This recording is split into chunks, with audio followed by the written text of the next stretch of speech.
Hello everybody, my name is Chris Wood and I'm the author of this new book from Pen and Sword Publishers, Death in the Theatre. But great cover actually, isn't it? I should pause on that for a second. I think as far as book titles go, Death in the Theatre is probably about as self-explanatory as one could get. It covers a range of instances where people have lost their lives in British theatres across the years. So I think there's 34 chapters in there, all cases which are pretty much obscure. You wouldn't have heard of them, you wouldn't be aware of these cases. One in particular, which I'm asked about an awful lot, is a one in Sunderland where 183 children were killed in a theatre one Saturday afternoon, which is just astonishing really, and so many people even from the area weren't aware of the case.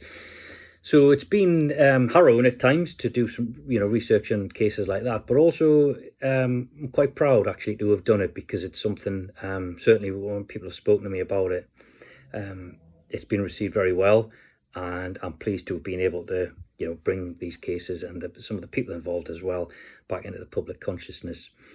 So there's something for everybody in there.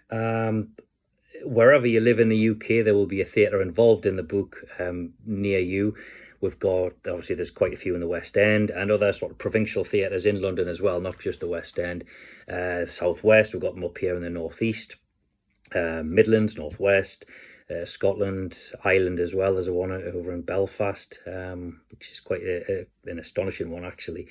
But they're all like that. Every single story in there, I think it's kind of, whoa, did that really happen? How did that happen?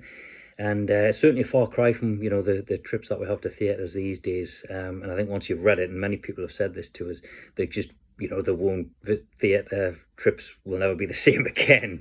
And that's not the intention of the book, I must say, not to deter people from the theatre. Absolutely not, far from it. Completely opposite, actually.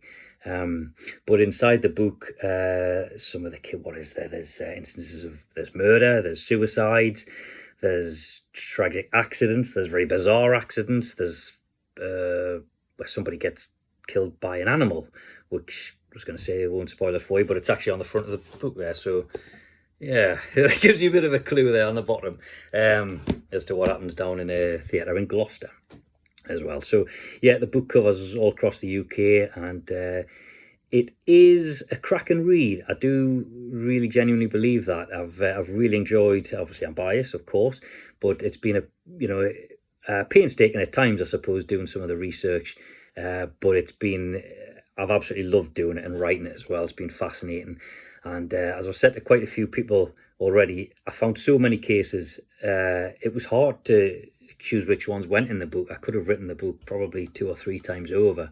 There was that many instances, which is just baffling, isn't it? You just wouldn't have thought, that this kind of thing would happen in our theatres quite as regularly as it obviously did. But to learn more about it, and about how our theatres have been across time, then I think this probably is the book for you. And as I say, it's got all manner of things in there to keep your interest as well and keep you intrigued. So happy reading, guys. I hope you do get your hands on it, and I hope you do enjoy it, and we'll speak soon. Thanks now.